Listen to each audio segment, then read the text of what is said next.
నమస్తే, welcome to our channel. YS Vivekananda Reddy గారి హత్య కేసులో కీలక పరిణామం అని చెప్పుకోవచ్చు. మరి ట్రయల్ కోర్టు తీర్పును సవాల్ చేస్తూ సునీత గారు ఏదైతే పిటిషన్ దాఖలు చేశారో ఆ పిటిషన్ పైన విచారణ చేపట్టిన ధర్మాసనం కొన్ని కీలక కామెంట్స్ చేసింది. మరి మొత్తానికి అవినాష్ రెడ్డిని కస్టడీకి తీసుకునే అవకాశాలు కనిపిస్తున్నాయా? తెలుసుకునే ప్రయత్నం చేద్దాం. దీన్ని విశ్లేషించడానికి మనతో పాటుగా ఉన్నారు ప్రముఖ ఆర్థిక, రాజకీయ, సామాజిక విశ్లేషకులు అప్పసాని రాజేష్ గారు. నమస్తే సార్. నమస్కారం. మరి మొత్తానికి సుప్రీంకోర్టు ఈ వైఎస్ వివేకానంద రెడ్డి గారి హత్య కేసులో కొన్ని కీలక కామెంట్స్ చేసింది సార్. సిబిఐని సూటిగా ప్రశ్నించింది. అసలు మీరు తదుపరి దర్యాప్తు అవసరమని భావిస్తున్నారా? మరి అవసరమైతే ఏ అంశాలపైన విచారణ చేపట్టాలి మీరు స్పష్టంగా చెప్తే మేము కొన్ని సూచనలు చేస్తాము. అదేవిధంగా ఎవరిని కస్టడీకి అనుకుంటున్నారు అని చెప్పి కామెంట్స్ చేయడం, ఆదేశాలు ఇవ్వడం. మరి మొత్తానికి సిబిఐ అవినాష్ రెడ్డిని కస్టడీకి తీసుకునే అవకాశాలు కనిపిస్తున్నాయంటారా? మరి ఈ హత్య కేసు ఓ కొలిక్కి వచ్చే అవకాశాలు కనిపిస్తున్నాయంటారా?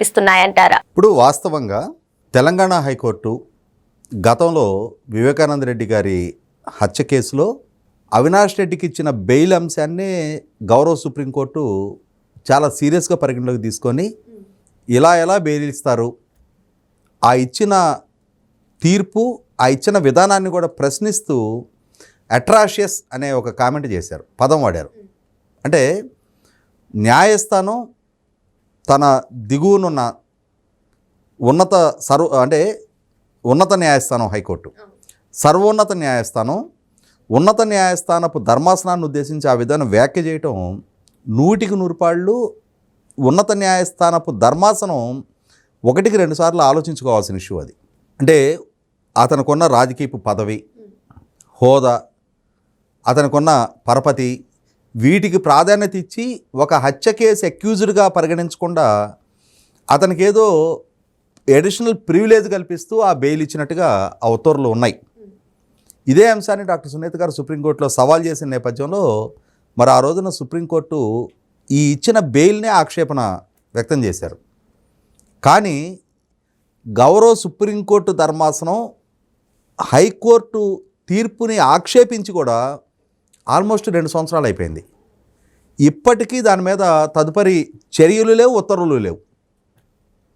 కానీ డాక్టర్ సునీత గారు మాత్రం ఎక్కిన కోర్టు గడప ఎక్కకుండా, ఎందుకంటే ఈరోజు మనం 2026 జనవరి 20వ తారీఖులో ఉన్నాం. వివేకానంద రెడ్డి గారి హత్య జరిగినేటికి 6 సంవత్సరాల 10 నెలల 6 రోజుల కాలమైంది. ఆయనేమి సాదాసీదా సామాన్య వ్యక్తి కూడా కాదు. ఆయన స్వయంగా ఒక మాజీ ఎంపీ, ఒక మాజీ మంత్రి, మాజీ ఎమ్మెల్సీ, మాజీ ఎమ్మెల్యే, ఒక మాజీ ముఖ్యమంత్రికి స్వయానా తమ్ముడు, ఇంకొక మాజీ ముఖ్యమంత్రికి స్వయానా చిన్నాన్న. అంతటి హై ప్రొఫైల్డ్ పర్సను 6 సంవత్సరాల 10 నెలల 6 రోజుల క్రితం ఆయన సొంత ఇంట్లోనే దారుణంగా గొడ్డళ్లతో నరికి చంపబడితే ఆ కేసు విచారణ ఇప్పటికీ ఒక లాజికల్ కంక్లూషన్కి రాలేదు అని అంటే విచారణా సంస్థల ఇంటెగ్రిటీ, ఆ విచారణా సంస్థల ఇంటెగ్రిటీని ప్రశ్నార్థకం చేస్తూ ప్రశ్నిస్తూ పదే ఆ చనిపోయిన ఆయన కుమార్తె డాక్టర్ సునీత గారు ఆమె చేస్తున్న ఒంటరి పోరాటానికి న్యాయస్థానాల వైపు నుంచి ఆమెకు మద్దతుగా ఆదేశాలు ఇస్తున్నా కూడా ఆ విచారణ ఇప్పటికీ ఒక కొలిక్కి రాకపోవటం అనేది, ఆమె లేవనెత్తుతున్న అనుమానాలకి ఇప్పటికీ సరైన సమాధానాలు దొరక్కపోవటం అనేది 100% ఇది విచారణా సంస్థల ఇంటెగ్రిటీ ప్రశ్నార్థకం చేస్తుంది, న్యాయ వ్యవస్థ ఇంటెగ్రిటీ కూడా ప్రశ్నార్థకం చేస్తుంది. ఎందుకంటే ఇక్కడ ఈరోజు సుప్రీంకోర్టులో జరిగిన విచారణలో ఏ అంశాలనైతే డాక్టర్ సునీత గారు సుప్రీంకోర్టు ధర్మాసనం దృష్టికి తీసుకొచ్చారో, సుప్రీంకోర్టు ధర్మాసనం ఏ ప్రశ్నలైతే సిబిఐకి లేవనెత్తిందో, మీరు తదుపరి విచారణ కావాలనుకుంటున్నారా, మీరు ఏ అంశాల్లో విచారణ చేయాలనుకుంటున్నారు, మీరు ఎవరెవరిని కస్టడీలోకి తీసుకొని విచారించాలనుకుంటున్నారు అనే ప్రశ్నలని 1 సంవత్సరం క్రితం కూడా లేవనెత్తింది. లేవనెత్తిన నేపథ్యంలోనే ఆ రోజు డాక్టర్ సునీత గారి లాయర్ సిద్ధార్థ లూత్రా గారు సుప్రీంకోర్టు ధర్మాసనం దృష్టికి కొన్ని అంశాలు తీసుకొచ్చారు. ఇంకా ఈ ప్రశ్నలు సమాధానాలు దొరకకుండా ఉన్నాయి, ఇంకా ఈ వ్యక్తుల ప్రమేయం గురించి విచారణ జరగాల్సి ఉంది, మరి సిబిఐ విచారణ పూర్తయింది అని చెప్పని మాకు అఫిడవిట్ ఇచ్చారు కదా అని చెప్పని ధర్మాసనం ప్రస్తావించినప్పుడు మీరు పలానా టైంలోగా విచారణ ముగించమని సిబిఐకి ఒక గడువు నిర్దేశించారు కాబట్టి విచారణలో ఈ అంశాలు ఇంకా విచారణ జరగకపోయినా కూడా కాంటపట్టు సిచ్యుయేషన్లో సిబిఐ విచారణ ముగిసిందని చెప్పాల్సి వచ్చింది అని చెప్పని సిద్ధార్థ రౌతర గారు ధర్మాసనం దృష్టికి తీసుకెళ్ళినప్పుడు కన్విన్స్ అయిన ధర్మాసనం సరే మీరు ఈ వాదన సిబిఐ న్యాయస్థానంలో చెప్పండి, కేసు మెరిట్స్ ప్రాతిపదిక మీద సిబిఐ న్యాయస్థానం నిర్ణయం తీసుకోవాలి అని చెప్పని సుప్రీంకోర్టు ధర్మాసనం సిబిఐ న్యాయస్థానానికి డైరెక్ట్ చేసింది. అంటే గౌరవ సుప్రీంకోర్టు ఈ కేసును పర్యవేక్షిస్తున్నట్టే కదా. గౌరవ సుప్రీంకోర్టు పర్యవేక్షణలో వచ్చిన ఆదేశాలని, గౌరవ సుప్రీంకోర్టు స్వయంగా ఇచ్చిన ఆదేశాలని సిబిఐ న్యాయస్థానం ఎంత సీరియస్గా పరిగణలోకి తీసుకోవాలి. అక్కడ కూడా వాద ప్రతివాదనలు జరిగినాయి. అక్యూజ్డ్గా ఉన్నవాళ్ళు అసలు విచారణ అవసరం లేదు, ఇంకా విచారణ పేరిట ఎన్ని సంవత్సరాలు కాలాతీతం చేస్తారు, ఇప్పటికే ఛార్జ్షీట్లు ఫైల్ అయిపోయినాయి కదా, ఇంకా అడిషనల్ విచారణ అవసరమేముంది అంటే వెలికి తీయాల్సిన అసలు సిస్సలు నిజాలని వెలికి తీయకుండా అడ్డుకోవటం అక్యూజ్డ్ లక్ష్యం. అసలు సూత్రధారులు ఎవరు? 40 కోట్ల రూపాయలు సుపారీ ప్రస్తావన తెచ్చిన అంతటి స్తోమత ఉన్న వ్యక్తులు ఎవరు? అసలు అంతటి డబ్బుకి సోర్స్ ఎక్కడా? అలాగే దస్తగిరి దగ్గర నుంచి రికవర్ చేసుకునే 72 లక్షల రూపాయల నల్లధనానికి సోర్స్ ఏంటి? ఇవేవి ఇప్పటిదాకా విచారణ జరగల. ఒక ఇన్కమ్ ట్యాక్స్ ఇన్వాల్వ్ కాలేదు, ఒక ఎన్ఫోర్స్మెంట్ డైరెక్టరేట్ ఇన్వాల్వ్ కాలేదు. అలాగే కాల్ రికార్డ్స్కు సంబంధించి తెల్లవారుజామున 3 గంటలకి జగన్మోహన్ రెడ్డి గారి కుటుంబానికి సమాచారం అందించబడింది అని చెప్పని కాల్ రికార్డ్స్ ద్వారా అవినాష్ రెడ్డి ఫోన్ నుంచి జగన్మోహన్ రెడ్డి గారి కుటుంబానికి, జగన్మోహన్ రెడ్డి గారికి, భారతి గారికి పిఎల్గా పనిచేస్తున్న వాళ్ళకి ఫోన్ ద్వారా సమాచారం అందించబడింది. ఆ కాల్ రికార్డ్స్ కూడా అన్నీ చాలా స్పష్టంగా వెలికి తీసిన తర్వాత కూడా మరి ఆ టైంలోనే సమాచారం అందుకున్న జగన్మోహన్ రెడ్డి గారు వాళ్ళ కుటుంబ యాజమాన్యంలో ఉన్న మీడియా సంస్థ ద్వారా సహజ మరణం అని ఎందుకు ప్రచారం చేయించారు? అసలు ఉదయం 6 గంటలు దాటిన తర్వాత పిఏ కృష్ణారెడ్డి వివేకానంద రెడ్డి గారిని కలవటానికి ఇంటికి వచ్చిన తర్వాత అప్పుడు కానీ ఈ సమాచారం బాహ్య ప్రపంచానికి తెలియలేదు అని చెప్పని ముందు భావించిన సిబిఐకి ఈ తెల్లవారుజామునే అవినాష్ రెడ్డి ఏ విధంగా భారత్ గారికి, జగన్మోహన్ రెడ్డి గారికి ఫోన్ చేసి సమాచారం అందించాడు?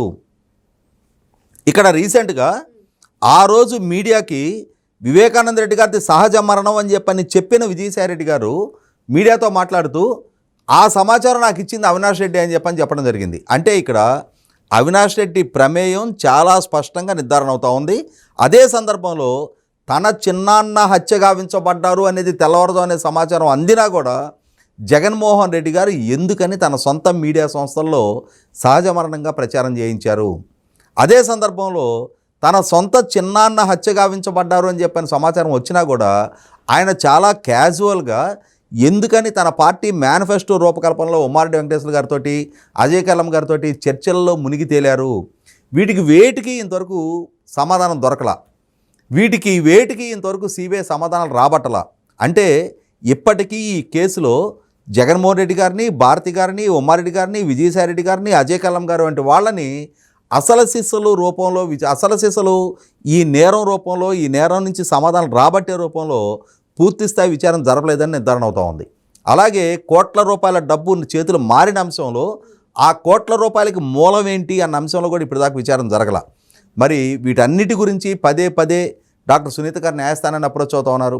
అలా అప్రోచ్ అవ్వటం, న్యాయస్థానం ఒక ఆదేశాలు ఇవ్వటం, దేవుడు వరం ఇచ్చినా పూజారి వరం ఇవ్వడం అన్నట్టుగా సుప్రీంకోర్టు ఆదేశించిన సిబిఐ న్యాయస్థానం మాత్రం చాలా నాన్ సీరియస్గా పరిగణలోకి తీసుకొని అంటే సునీల్ యాదవ్ తమ్ముడు ఉమాశంకర్ యాదవ్ అనే అతనికి ఇంకెవరికో మధ్య జరిగిన ఫోన్ సంభాషణలకు జరిగిన చాటింగ్ గురించి మాత్రమే విచారణ జరపమని చెప్పని ఆదేశాలు ఇవ్వటం, అసలు సిసలు కీలకమైన డబ్బు ప్రమేయాన్ని గురించి కానీ, కీలకమైన సమాచారం మార్పిడి జరిగిన అంశం కానీ, అసలు సిసలు సూత్రధారుల విషయం కానీ, అసలు ఈ హత్యకు మోటివ్ విషయంలో కానీ గత కొన్ని సంవత్సరాలుగా విచారణని పక్కదో పట్టించే ప్రయత్నం చేస్తూ, విచారణాధికారులని బెదిరించే ప్రయత్నం చేస్తూ, ఆఖరికి జగన్మోహన్ రెడ్డి గారి పాలనా హయాంలో రాష్ట్రంలో విచారణ సక్రమంగా జరగదు అని చెప్పని సుప్రీంకోర్టు ఆదేశాలతో విచారణ కూడా వేరే రాష్ట్రానికి బదిలీ చేయించుకోవాల్సిన స్థితి కల్పించిన జగన్మోహన్ రెడ్డి ప్రమేయాన్ని నిర్ధారించే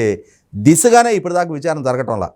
కానీ సునీత గారు అసలు సిస్సలు సూత్రధారుల ప్రమేయం నిర్ధారణ జరిగే వరకు నా న్యాయ పోరాటాన్ని నేను ఆపను అని చెప్పని ఆమె మాత్రం రాజీలేని పోరాట ధోరణి ప్రదర్శిస్తూ ఉన్నారు. ఆమె ప్రదర్శిస్తున్న ఆ రాజీలేని పోరాట ధోరణి చూసిన తర్వాత అయినా ఒక తండ్రి హత్య గావించబడి సుమారుగా ఇంకొక మార్చి 15 వస్తే 7 సంవత్సరాల కాలం పూర్తవుతున్నా కూడా ఆ తండ్రికి న్యాయం జరగాలి అని చెప్పని ఆ తండ్రిని కోల్పోయిన బాధితురాలుగా ఆ కుమార్తె డాక్టర్ సునీత గారు చేస్తున్న ఈ ఒంటరి పోరాటాన్ని ఇప్పటికైనా సరే సర్వోన్నత న్యాయస్థానం పరిగణలోకి తీసుకొని సిబిఐ న్యాయస్థానానికి ఒక స్పష్టమైన ఆదేశాలు ఇచ్చి, లేదు సిబిఐకి తానే ఒక స్పష్టతతో కూడిన ఆదేశాలు ఇచ్చి ఇప్పటికైనా ఆ కేసు విచారణ ఒక లాజికల్ కంక్లూషన్కి తీసుకురావాల్సింది. ఇంతటి హై ప్రొఫైల్డ్ వ్యక్తుల హత్య జరిగితేనే 7 సంవత్సరాల పాటు ఆ కేసుకు సంబంధించి అసలు సిస్సలు రాబట్టాల్సిన సమాధానాలను రాబట్టలేని నిస్సహాయ స్థితిలో సిబిఐ ఉండిపోవడం అనేది దేశ అత్యున్నత విచారణా సంస్థ ఇంటెగ్రిటీ ఇవాళ ప్రశ్నార్థకంగా మారుస్తూ ఉంది. అదే సందర్భంలో చట్టం ముందు న్యాయస్థానాల ముందు అందరూ సమానమే అని చెప్పని చెప్పే స్టేట్మెంట్లకి ఆచరణపూర్వకంగా పరపతి హోదా డబ్బు ఉన్న వాళ్ళకి సామాన్యుడికి మధ్య ఎంత వ్యత్యాసం వ్యక్తమవుతూ ఉంది అనేది ఈ కేసు విచారణలోనే, ఈ కేసులో ఇన్వాల్వ్ అయ్యి ఆరోపణలు ఎదుర్కొంటున్న వ్యక్తులందరికీ స్థాయిని బట్టి చూసినప్పుడు వాళ్ళని టచ్ చేసే దిశగా విచారణ జరగకపోవటం కూడా 100% అది సిబిఐ ఇంటెగ్రిటీకి ప్రశ్నార్థకంగా చేస్తూ ఉంది. న్యాయస్థానాల ఇంటెగ్రిటీ కూడా ప్రశ్నార్థకం చేస్తున్న నేపథ్యంలో ఇప్పుడు జరుగుతున్న విచారణ ద్వారానైనా సరే సర్వోన్నత న్యాయస్థానం ఒక స్పష్టతతో కూడిన ఆదేశాలు ఇవ్వాల్సిన అవసరం ఉంది. మరో అంశంతో మళ్ళీ కలుద్దాం. Thank you sir.